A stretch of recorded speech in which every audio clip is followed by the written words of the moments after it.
பாகிஸ்தான், பங்களாதேஷ் மற்றும் வளைகுடா நாடுகளிலிருந்து புதிய 2000 ரூபாய் கள்ள நோட்டுகள், தங்கக் கட்டிகள் உள்ளிட்டவை கடல் வழியாக இந்தியாவுக்குள் கொண்டுவரப்படுவதாக உளவுத்துறைக்கு தகவல் வந்தது.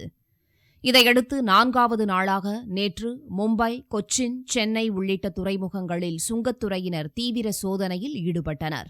சென்னை துறைமுகத்தில் வெளிநாடுகளிலிருந்து இறக்குமதி செய்யப்படும் கண்டெய்னர்களை மத்திய வருவாய் புலனாய்வு பிரிவினர் சுங்கத்துறை உதவியுடன் சோதனை நடத்தி வருகின்றனர். ஒரு கண்டெய்னரில் உள்ள பொருட்களை முழுவதுமாக ஸ்கேன் செய்து சோதனை செய்ய பல மணி நேரம் தேவைப்படுகிறது.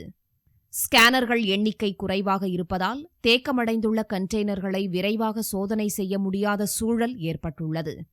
இதனால் கடத்தி வரப்பட்டதாக கூறப்பட்ட பொருட்கள் குறித்து இதுவரை எந்த விவரங்களும் அறியப்படவில்லை. இதனால் துறைமுகத்தின் இரு முனையங்களிலும் இறக்குமதி செய்யப்பட்ட 3000 கண்டெய்னர்கள் அங்கேயே தேக்கமடைந்துள்ளன. கண்டெய்னர்களை இறக்குமதி செய்த கப்பல்கள் ஏற்றுமதி செய்யப்படவுள்ள கண்டெய்னர்களை எடுத்துக்கொண்டு புறப்பட முடியாமல் முடங்கியுள்ளன. ஏற்றுமதி கண்டெய்னர்கள் லாரிகளில் துறைமுகத்தின் 0 நுழைவு வாயிலிலிருந்து காசிமேடு, திருவொற்றியூர், எண்ணூர் மற்றும் மாதவரம் வரை வழிநெடுகிலும் 4 நாட்களாக நிறுத்தி வைக்கப்பட்டுள்ளன. இதனால் வெளிநாடுகளுக்கு ஏற்றுமதி செய்யப்படவிருந்த பழங்கள், காய்கறிகள், மீன் வகைகள், உணவுப் பொருட்கள் கெட்டுப்போய் உள்ளதாக வணிகர்கள் கூறுகின்றனர். கடந்த 4 நாட்களாக நடைபெற்ற சோதனையால் பல கோடி ரூபாய் வரை இழப்பு ஏற்பட்டுள்ளதாகவும் அவர்கள் வேதனை தெரிவித்துள்ளனர்.